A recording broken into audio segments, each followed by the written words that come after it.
So it's great to finally be here. I've wanted to come to the Flatiron, the CCA, for a long time.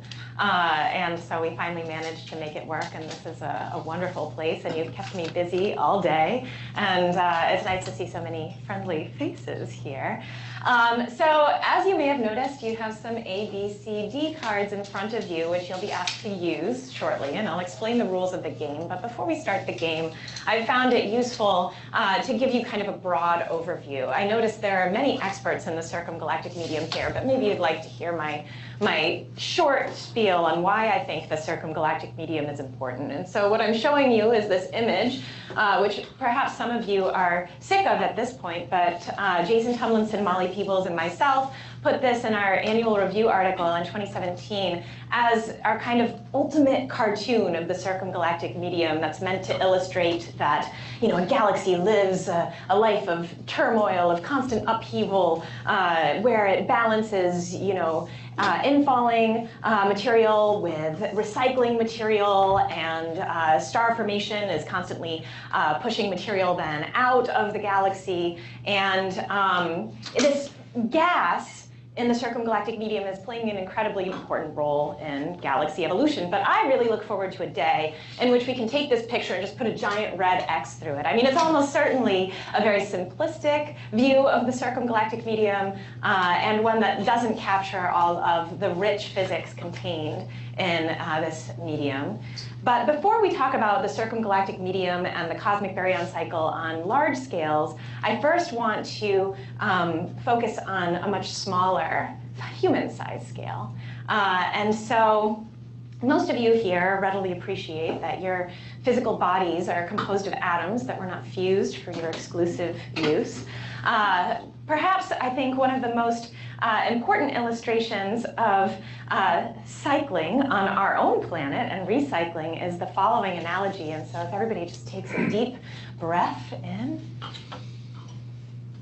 hold it in, feel it in your lungs, and then let it out. And so the number of atoms in that single, there are more atoms in that single breathful of air than there are breathfuls of air in the entire Earth's atmosphere. I find that, you know, scaled argument incredibly compelling, because what that means is that breath of air you just drew in probably contains at least one atom in common with the first breath you ever drew as a human on planet Earth. And so just as the atoms on our own planet and the air are recycling through constant forms over the course of the Earth cycle and your own life cycle, so have they been cycling on an even larger galaxy-size scale. And so in that way, you might liken the circumgalactic medium as something like the galaxy's breath. And then finally, if you want the analogy to be even more explicit, perhaps you've seen this lovely t-shirt helpfully pointing out our location in the Milky Way spiral arm. But somewhere between 6 and 9 billion years ago, more than 80% of the atoms in your body were out here. And so I think that the circumgalactic medium has quite a lot to tell us about our cosmic origins. And so that leads me to the introduction of the game that we're going to play today. Okay, so I've designed a fully interactive colloquium in the spirit of old MS-DOS adventure games that will basically allow you to lead your own collective, unique exploration of the circumgalactic medium. So you're going to be asked to vote at various junctures in this talk, and using your ABCD cards. This is an entirely democratic process, majority rules. And I'm just going to be counting in real time, and I'm pretty good at it. If it's a tie, I'll just pick what I want to talk about. Okay, so does anybody have any questions about the game, or you know how it works? It's fairly straightforward. Does everybody have cards? If you don't have cards, now's your time to run and grab a set of cards, and everybody has A, B, C, D options. Very important. We want everybody to be able to participate. Yes, thank you very much. This is the perfect time. There's somebody in the back, too, if you want to pass some back. All right. Here we are. We find ourselves orbiting a star called Sun on planet Earth, located in the Orion spiral arm of the Milky Way galaxy, and our mission is to find out how we got here. All right, more specifically, your body is composed of ancient star stuff expelled with supernova and/or during stellar death throes, cycled through many timescales over billions of years on physical scales of megaparsecs, before it's used as raw material to form new stars and ultimately ends up on a planet and in your body. How? All right, so you're going to be presented with a number of options straight away. You have tools in order to figure out your cosmic origins. You're going to have to decide, would you like to use the Hubble Space Telescope, the Keck telescopes, the Gemini telescopes, or the Pleiades supercomputer? You're asking me. Yes. Oh my gosh. See, this is probably the most D's I've ever seen the first time. I don't know if they beat A.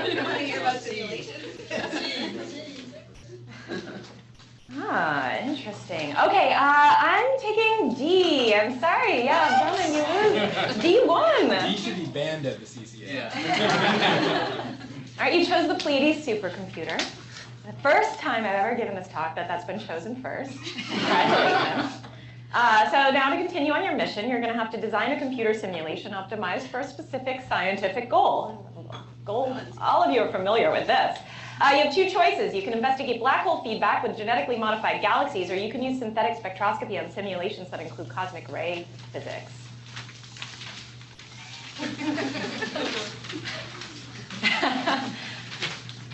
All right, you chose A, but I think that you're directly driving a dagger through the heart of Irina, who is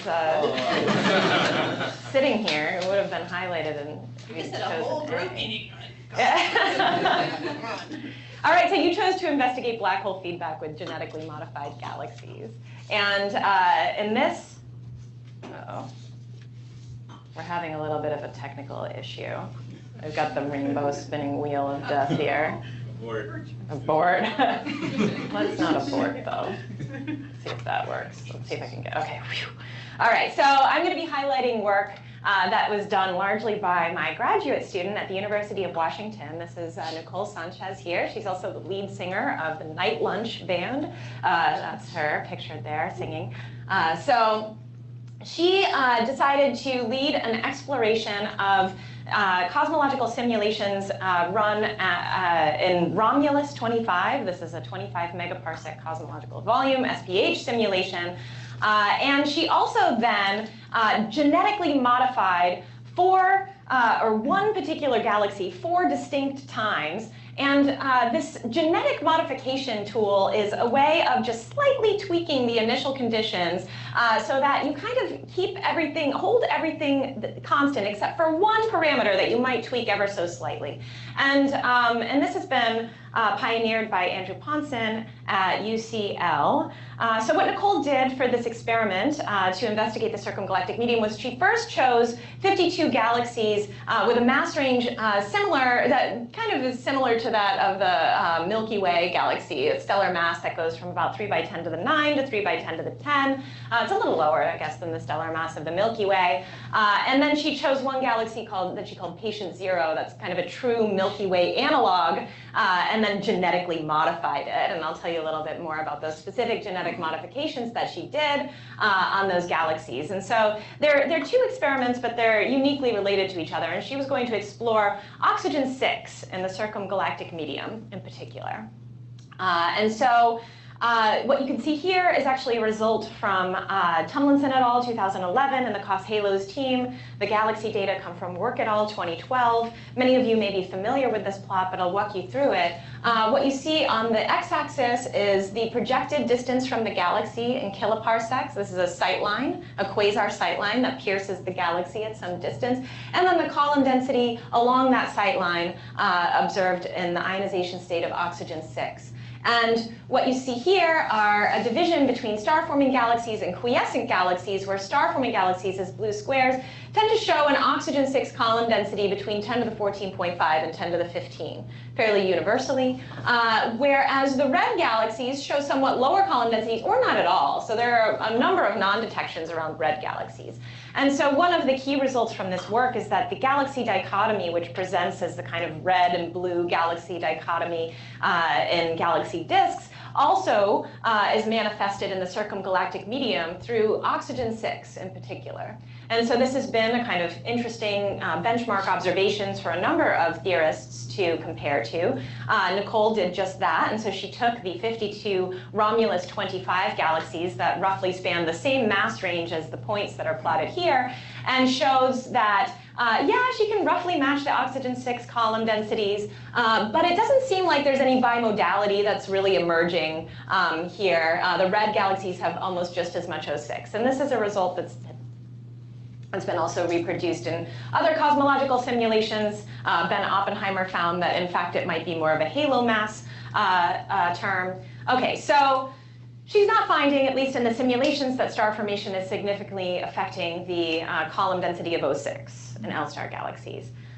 Okay, so that's fine. So now she's zooming in. She has these 4 galaxies that are slight modifications of this patient zero Milky Way analog. And so one of the reasons that she chose this patient zero galaxy is that it has an LMC type structure in its halo. And so one of the things that you can do in your genetic modification is slightly modify the original mass of the LMC type structure that is eventually going to merge with your Milky Way patient zero. And so you can tune the mass slightly upward or slightly downward. And that's what she's done in these 4 genetic modifications. 2 are tuned slightly more massive and 2 are tuned slightly less massive. And you find that, you know, all of them seem to lie along this oxygen-6 distribution. Well, that's nice too. So it's kind of a null result, but in general, she finds the same thing as Ben Oppenheimer did, that in fact the quantity of oxygen-6, which is the green square here, and this is just the oxygen fraction in different ionization states of oxygen from O1 to O8 here, that the quantity of oxygen-6 and oxygen-3 actually depends on the halo mass, and that you're actually maximizing oxygen-6 at lower masses. Okay. But she did do something else in her genetic modification, which is that she turned off black hole feedback. And so she ran the same genetic modifications on that same patient zero galaxy, except now she just turned off black hole feedback in her galaxies. And in the simulations, black hole feedback is implemented with some physics, special Tremel feedback, Michael Tremel's feedback model, if you're familiar with this. But it's kind of a generic, I think, Bondi-Hoyle kind of accretion, but it's a little bit more specialized. And what you can see is, though, when she's turned off black hole feedback, you get very, very low oxygen-6 column densities in the circumgalactic medium. And so clearly there's a distinction between the galaxies with black hole physics and without black hole physics in terms of their circumgalactic medium. And so one of the things that she actually discovered is that this is not a temperature effect. This is also not a density effect. It appears to be a metallicity effect. And so you can look at the metallicity profile of the gas in the circumgalactic medium, and what you find is actually that the black hole is taking the metal-enriched gas from the center of the galaxy and moving it directly into the circumgalactic medium, which ultimately results in elevated oxygen-6 column densities in the circumgalactic medium. And so this was her first paper and a very exciting result. And so we've now learned that a galaxy's mass likely influences the phase structure of the CGM, and that supermassive black hole feedback physics play an essential role in moving metals into the circumgalactic medium. Now we must, and so would we like to study galaxy metal retention using Andromeda as a laboratory, understand more about CGM observations with HST, or use another tool? Yes, question. Before we move on in our Yeah. adventure, can I ask a question about that? Please. Something very similar is actually seen with the Lyman alpha forest, where when you turn on and off black hole feedback, the column density of neutral hydrogen absorbers changes similarly. So would that fit with this metallicity argument as well? Well, with Lyman alpha, right, that's... I mean, you wouldn't necessarily need a different metallicity. Right, because one of the things that we found is it's not actually moving a ton more material into the circumgalactic medium, it's the metals in particular that it seemed to be preferentially moving. So no, I don't think directly, but that's very interesting. So is this, what's the paper that I can look at? There's several, but the first with the simulations was Gurvich. Okay. At all. But we can talk afterwards. I would love to. There's also a work on cluster scale where people do simulation with and without aging feedback. Mm-hmm. And if you include aging feedback, some of the finding actually shows that the metallicity is high and flat out the outskirts of clusters. and that's thought to be the early enrichment, where you do like eject the gas early on, then the gas kind of strips out. So that's one of the insights that people actually see these differences due to aging feedback in galaxy clusters as well. That's great. That's wonderful. Thank you. So does it mean that in one or the other case, then you're either on and off metal stimulation?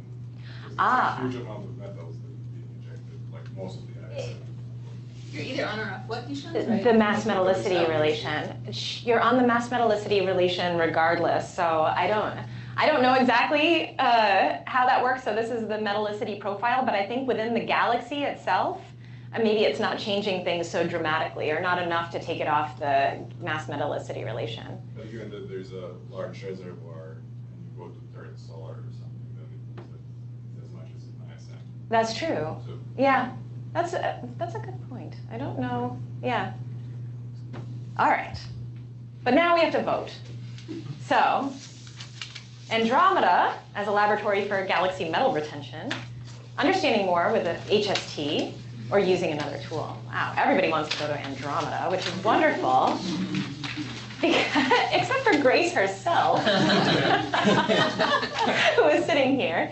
And so, but now I feel very fortunate that I get to highlight the work of Grace Telford, who is here, who was a graduate student at the University of Washington, who recently graduated and is now a postdoc at Rutgers and a visiting scholar at Flatiron. Okay, so you'll get to ask Grace more questions if you have any about this particular work.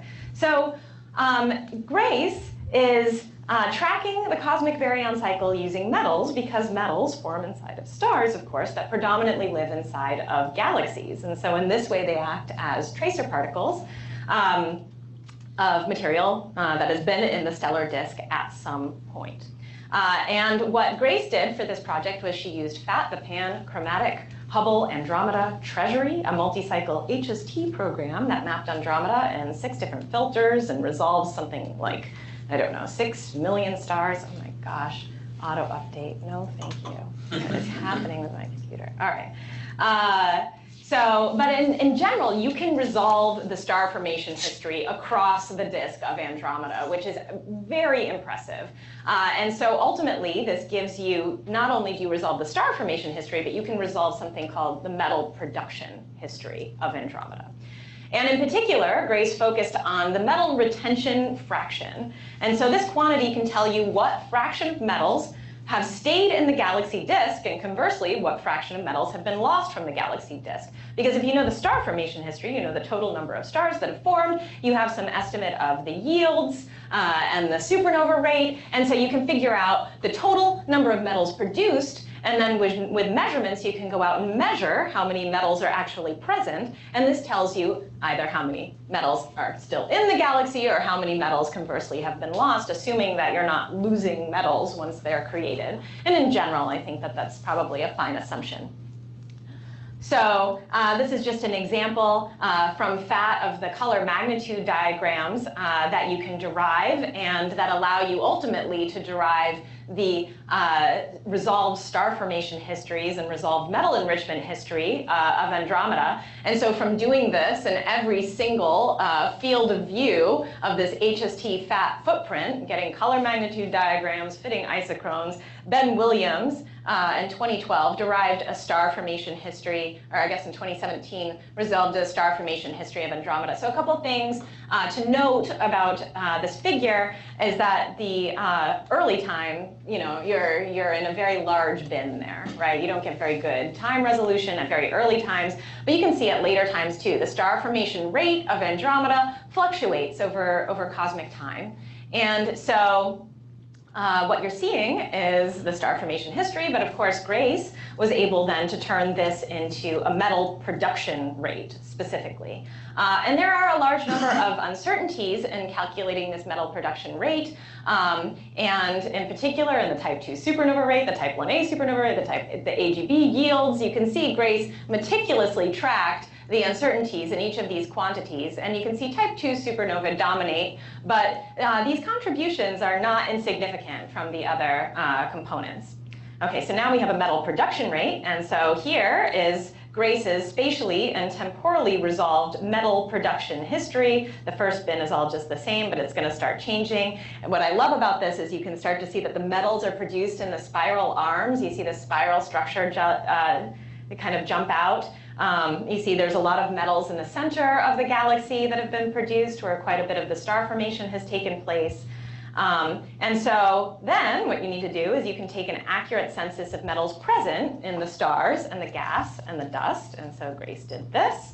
And you get some metal profile. Most of the metals turn out to be in stars.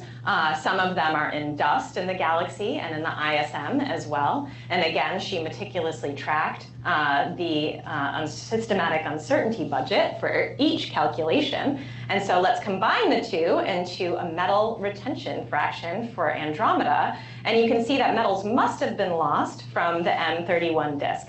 Now, while the uncertainties are large, they're completely dominated by the highest mass star that explodes as a type 2 supernova. Apparently, this is incredibly uncertain.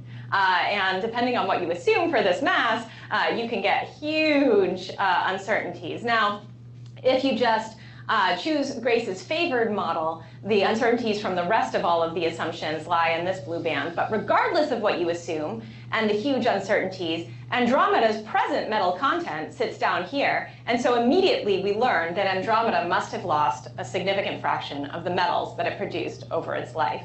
And not only that, but you resolve where they're predominantly lost from. And so you find that the retention fraction of metals ranges between 13% and 93% in the Andromeda galaxy. So that's a large range, but some fraction of metals had to have been lost. And if you actually, there's been a survey of the circumgalactic medium of Andromeda. This is called Amiga. They find that the cool CGM, at least linear, when they trace this cool low ionization state CGM of Andromeda through lines like silicon 4 and silicon 3, they don't really detect very much, so they put some upper limits on this. It's not totally, it might be somewhat inconsistent with our data, which is if you assume that we have if M31 has all of its baryons, that is, in the dark matter halo, 17% of its mass is baryonic, then the metallicity that would be implied by the missing metal mass would be right where you might expect for other sorts of galaxies, 1/3. And what this might be saying is that the metal mass of Andromeda, at least, is not residing in the cool gas then. If you anticipate it's in the CGM, it might be in a much hotter phase. But I think one of the more interesting results from this work is that you can get a missing metal mass map from Andromeda. And so this is resolved here, and you find that most of the metals missing from Andromeda are missing from the central regions of Andromeda, which actually ties in very well with what I was saying before, although potentially star formation is more clustered in there too. So in general, now you do not have a choice. You've found a hole in my talk, but you're not going to find out what's driving the metals out because, well, maybe I implied that it was black holes, so we have to figure out where the metals go.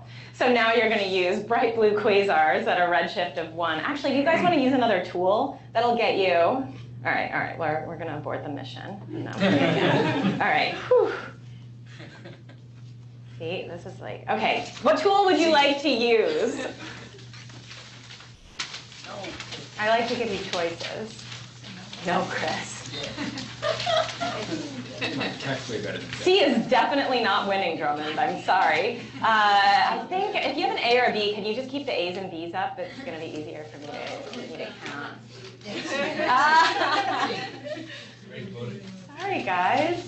I think you're getting A. You chose A, but you get to choose again what you're going to point it at. So, would you like to point the Hubble Space Telescope at bright blue stars in the Milky Way galaxy halo? Would you like to point it at bright blue quasars at redshift 1? Probably don't want to point it at Andromeda again since you just heard about that, but you can also point at O stars and M33.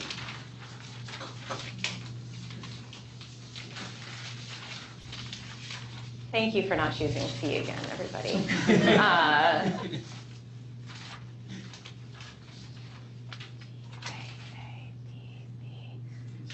All right, A. You chose bright blue stars in the Milky Way galaxy halo.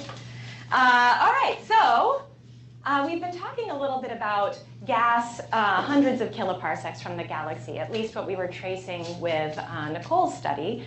and stuff inside of the galaxy. But between 1 and 10 kiloparsecs from the galaxy disk is a region known as the disk-halo interface.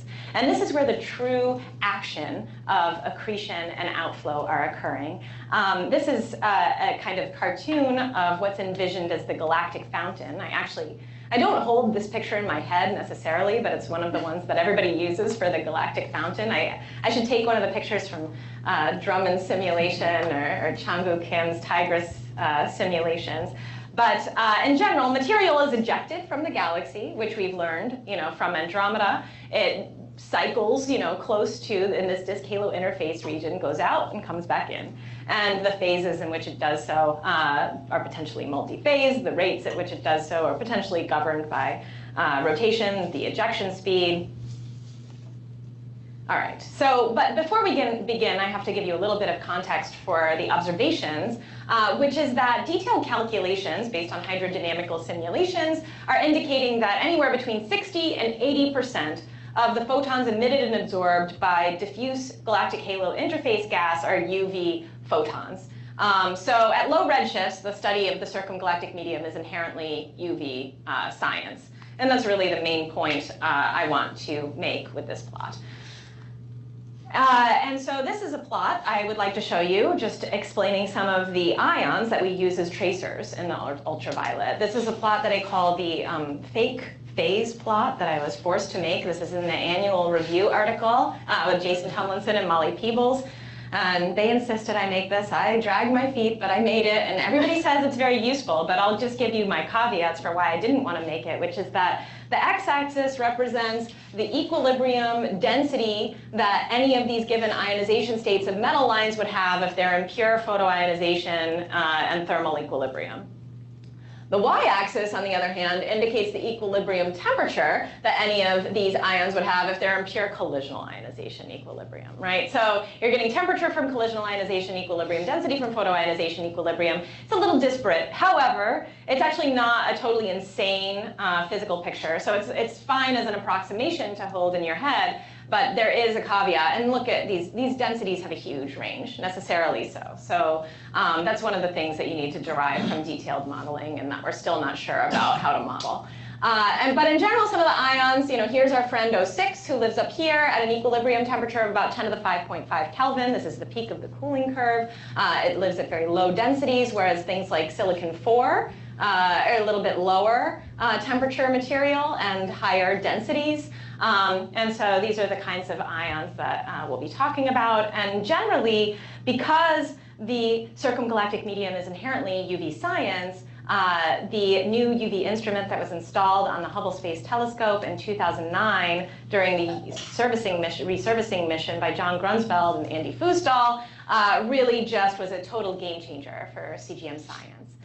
This spectrograph is over 30 times more sensitive to UV photons than previous generation UV spectrographs, and the field of circumgalactic medium science really just opened up completely. All right. And so for this work, I'd like to tell you about work that I've been doing with UW graduate student Hannah Bish. And this is work at this Milky Way disk halo interface where we're pointing the Hubble Space Telescope at bright blue stars in the Milky Way halo. And these are the stars that we have to work with. These are blue horizontal branch stars. They're cataloged by Segway, actually, for totally different reasons. The catalog was first published by Zue et al. 2011. In fact, they're, I think, often used to make dynamical mass measurements of the Milky Way halo. These are halo stars that actually extend up to like 50 kiloparsecs into the halo. The brightest ones that you can point Hubble Space Telescope at and get good high-resolution cost spectra with are within about 15 kiloparsecs. And you can see here our sample of stars. So the experiment that Hannah and I did was at very high galactic latitudes, tracing a very small region of space and sampling it very, very densely. And we did this with both Keck and COS. The COS data are shown in yellow. And you can see it's just kind of a line of stars going from about 3 kiloparsecs to about 13 kiloparsecs into the halo. And we originally sold this as a Cycle 23 and Cycle 25 COS program as tracing gas physics as a function of height from the Milky Way disk. As you'll find, that's not ultimately what I'm going to tell you about. It's uninteresting. There's no nothing as a function of height. Everything is within 3 kiloparsecs that we see. And so in general, you take a high resolution spectrum and it looks something like this. Now theorists will be like, what is that? There's a lot of noise. Yes, but there's some absorption lines in there. And the great thing about blue horizontal branch stars, and one of the reasons to use them, is that not only are they UV bright, but they don't have a lot of metals in them. They aren't doing a lot of crazy, they don't have crazy winds. And so they make a really nice continuum against which to measure absorption features definitively. And so that's all this is meant. It's just like, it's not, this is without any kind of continuum subtraction or anything. It's just this beautiful spectrum upon which you can see, you know, absorption lines from gas. And one of the things I quickly, you know, realized and didn't appreciate totally fully, although I probably should have, is that these lines of sight kind of skirt the edge of a well-known structure as known as an intermediate velocity cloud, and it's a large intermediate velocity cloud toward the north galactic pole. And they're kind of on the edge of that structure, but you can see that there's detected H1 21 centimeter emission in this kind of intermediate, what's called intermediate velocity range, where this is normalized to the local standard of rest velocity, where the Milky Way is at 0 kilometers per second. All right, and so another thing to just remember as I talk about this, the cost aperture, of course, is 2 arc seconds, whereas an H1 beam size to make these emission maps is 10.8 arc minutes, which corresponds to a size of about 10 parsecs at a distance of 3 kiloparsecs. Something to keep in mind. Again, this is just showing you well-known intermediate velocity clouds. So this IV arch is the one to note here. Like I said, we're just on the edge of this IV arch. Those are our 7 blue horizontal branch star positions. All right, and so here are some cost spectra. And one of the things I think that you can tell immediately is if you look at carbon-4 and silicon-4, so now we're in velocity space here, and you know the thing about spectra is you collapse the 3rd dimension along your line of sight into this velocity space, and so we have to think in terms of the Milky Way, so these are now all normalized to the local standard of rest. We've got Milky Way highlighted in green. This is what I associate with Milky Way absorption of the ISM. The stellar, you know, the star has its own radial velocity. They were chosen to lie at large radial velocity so that if there were any absorption, we'd be able to separate it. You don't really see anything from the star and silicon-4 and carbon-4, but you do in like iron-2 and in silicon-2 here. And so we didn't necessarily expect that. I guess stellar evolution people did. They said that they were metal-free, which is clearly a lie. And so, but what you can see here is that the carbon-4 and the silicon-4 look very different from the iron-2 and the silicon-2. And that's really, you know, the main point of this. If you can see the bulk of the absorption in iron-2 and silicon-2 are fairly coincident with the local standard of rest of the Milky Way, indicating that you're going through ISM. Your line of sight pierces the ISM and then anything at the disk halo interface, whereas the silicon-4 and carbon-4 are offset. And one of the things we did was we tried to fit, you know, kind of 2 components for each line. We demanded a Milky Way component for silicon-4 and carbon-4, and we fit just an intermediate velocity component. But what we're going to be focused on in this study is the intermediate velocity component. That is the stuff that's not Milky Way and the stuff that's not stellar. Okay, and so we can fit that absorption and understand its column density and its velocity centroids and try to understand something about the disk halo interface in the process. And so what we find is, well, first of all, when we plot things as a function of height from the disk, which is this z here of the star, and of course the star just gives you an upper limit to the distance that the absorption could have, right, because it's your bright background source. So all of the absorption has to be in front of it.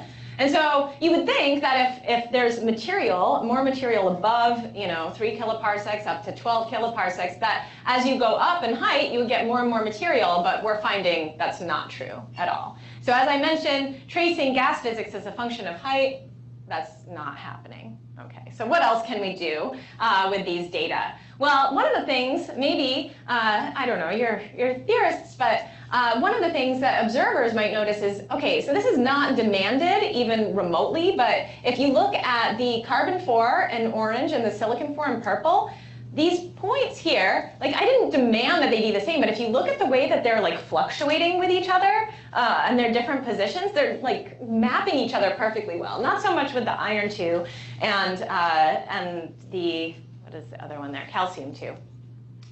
All right, so let's look at the carbon-4 and the silicon-4 a little bit more. Again, like I said, they're varying, close to each other. If we try to correlate that with the H1 column density, they do kind of correlate generally with the total H1 column density observed in emission, which is not necessarily what you would expect. You would expect something like calcium-2, which has this low ionization potential, less than about 10 eV, to correlate with neutral material. But you don't really see that at all. Now, this could be a total product of the different spatial scales. But at the same time, finding the correlation between carbon-4 and silicon-4 in H1 is kind of interesting. H1 might be tracing kind of larger structures. This is starting to tell you what might be actually interesting to examine with these data is a coherence length in kind of the XY plane. And so that's what we started to do, because one of the things that's highly uncertain in the disk-halo interface or the circumgalactic medium is the structure. What are the typical sizes of these clouds that are swept up in the galactic fountain or that are ultimately accreting? And so I made these plots. They're not as instructive, but one of the things that you can start to see is that in carbon-4 and silicon-4, you can see a clear correlation in the XY plane with each other, whereas, again, calcium-2, iron-2 are just a total mess, all right? So what do we learn from this? Well, one of the things you can do is do this kind of pairwise separation. So there are 7 pairs, right? And you can pair each one of them. So there's 21 unique pairs of the 7 sight. So there's 7 sight lines. There's 21 unique pairs of each one paired, okay? And then you can take the difference in column density for each of these ions, for each of the pairs, versus the pair angular separation. And what you see, and this corresponds to 20 degrees, corresponds to 1 kiloparsec at a distance of 3 kiloparsecs. So assuming all of this stuff is within 3 kiloparsecs, the nearest blue horizontal branch star, you can see this dramatic correlation, and this is highly statistically significant. That is, the carbon-4 and silicon-4 and H1 are actually correlated across very large angular scales in our data in this kind of XY plane. The iron-2 and the calcium-2 are not at all. Like, you can even see the range here is much, much higher, right? It goes all the way up to 1.2 dex in this column density space.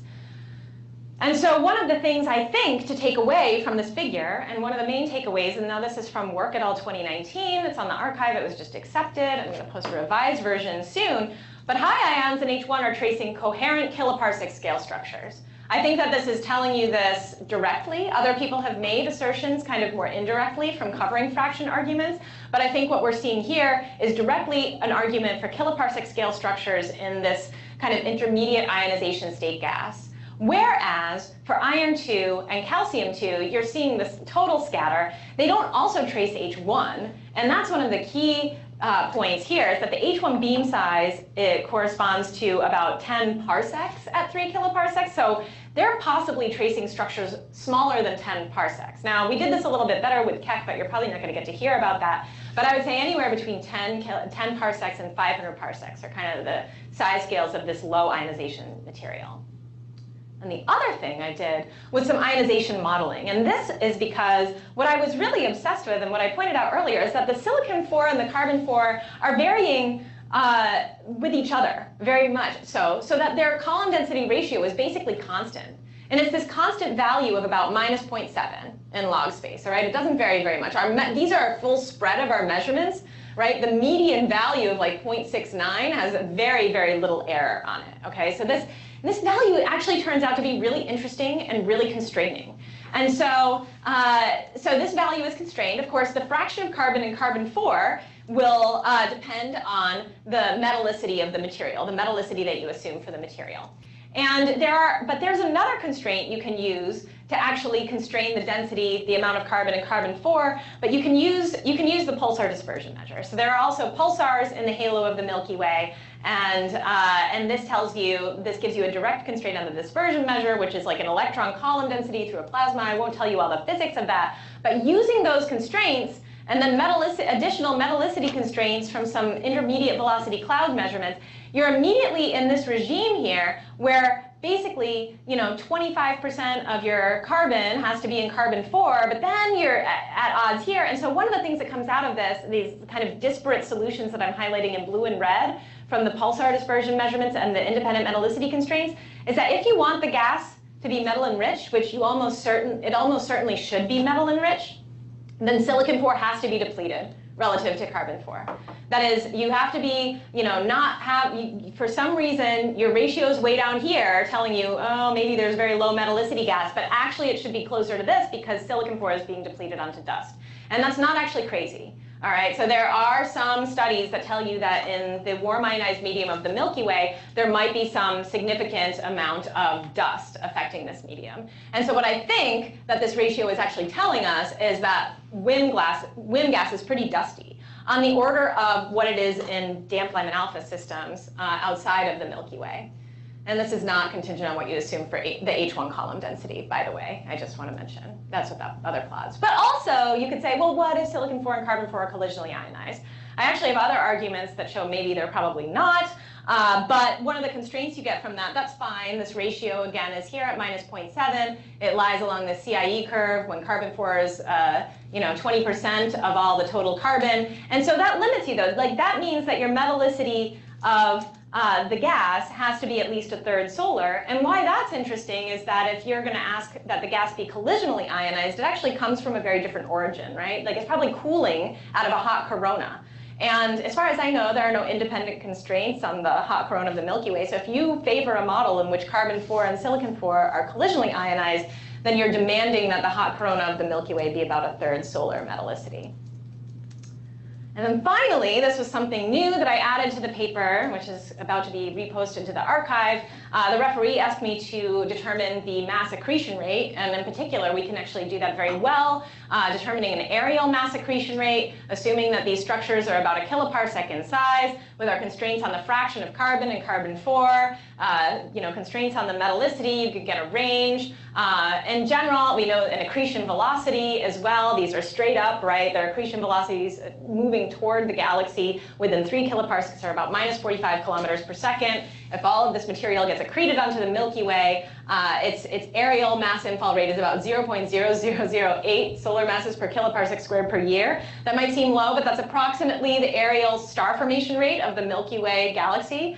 Now this is a little bit lower than other estimates from halo stars in the Milky Way, areal mass accretion rates of ionized material, but this is the one that's closest to the disk, which I also think is fairly interesting. In general, this corresponds to a mass infall rate of something closer to like 0.1 solar masses per year. So it's a little on the low side, but it's just in this ionized carbon-4 phase. And so I think we're done. You don't get to choose, unfortunately. Keck would have been nice, but we're going to abort the mission, and I'm going to thank you for playing the Colossal Galaxy Adventure and learning about your cosmic origins.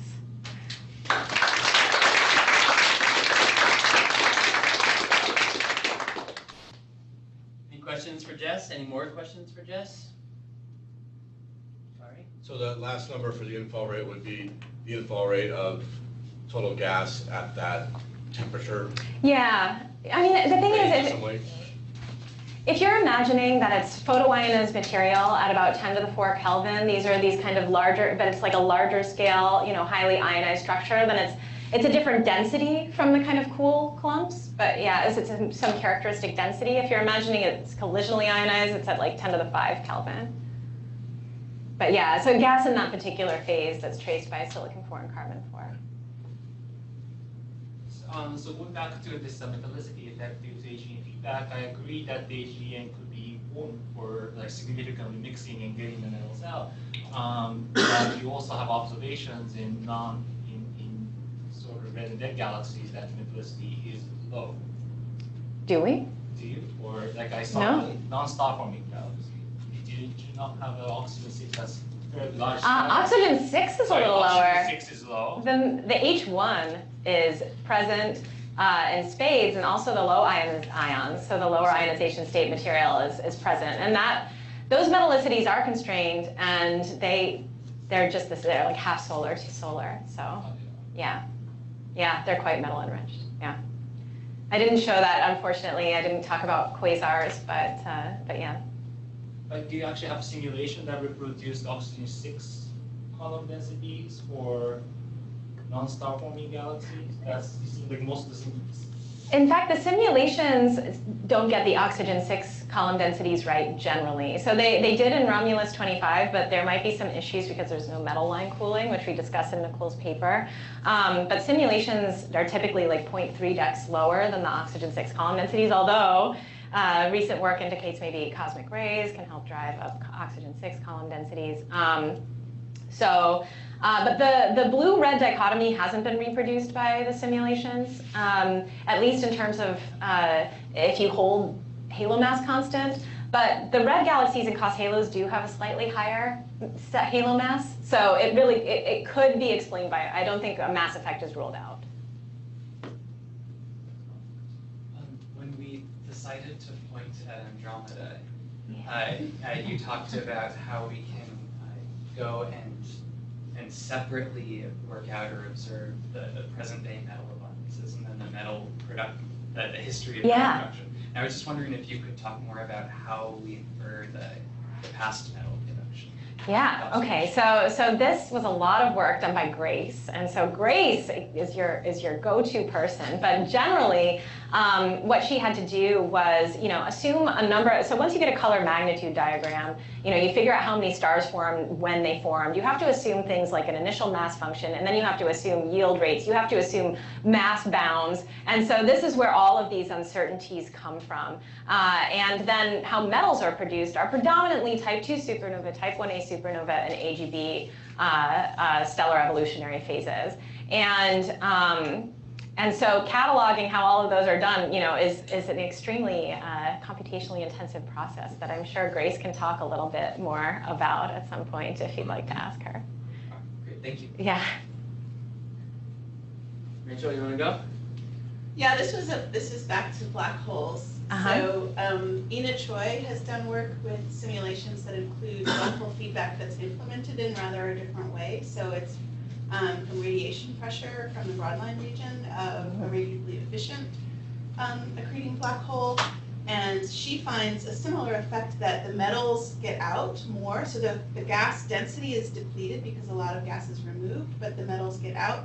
And this is unpublished work, but she can make these sort of movies as the black hole evolves.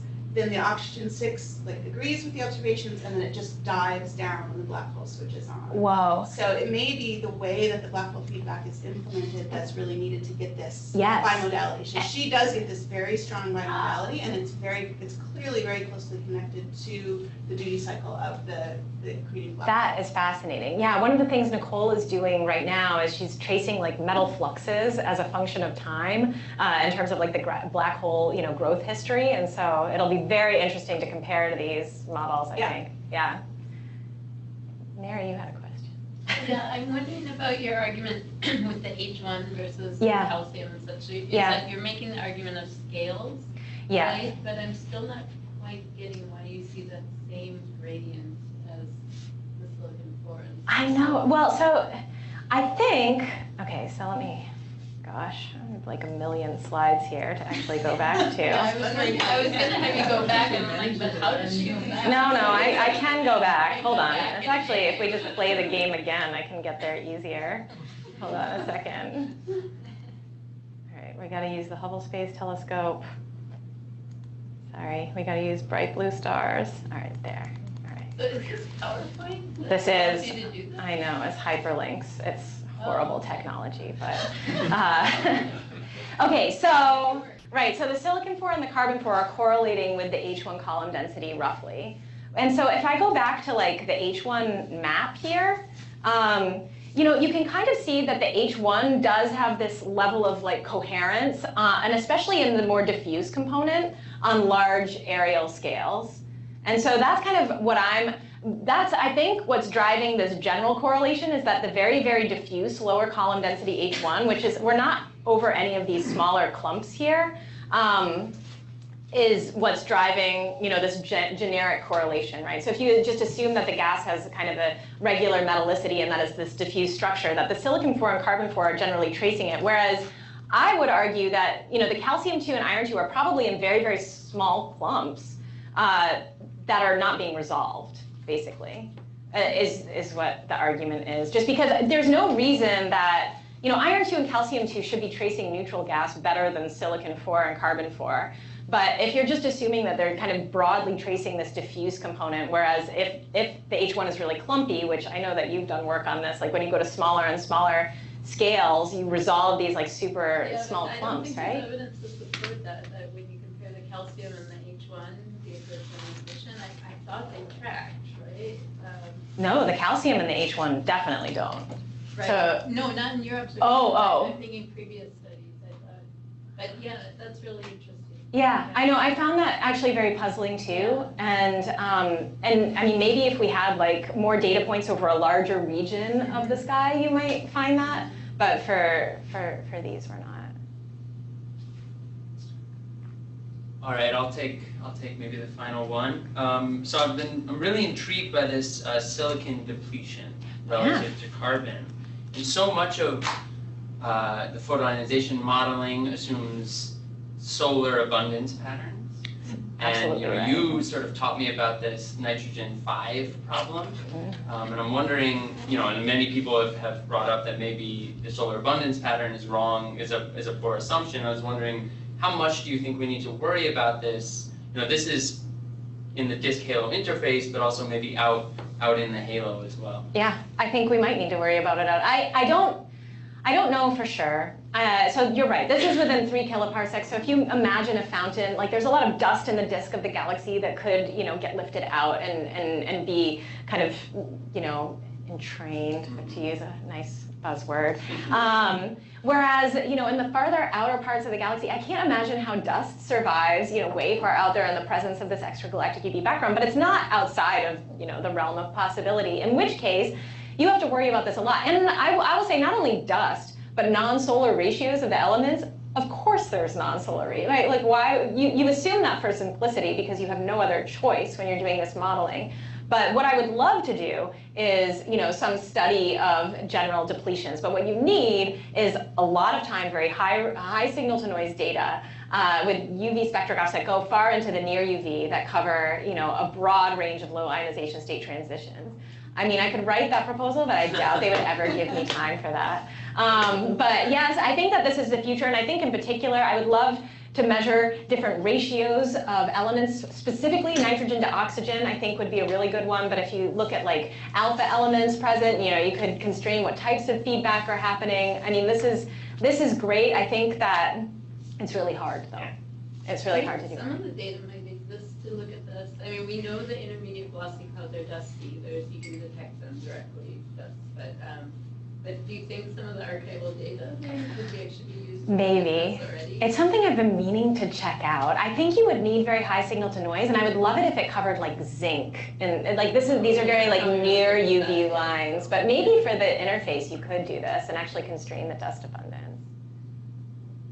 All right, well, let's thank Jess again and then go get some wine.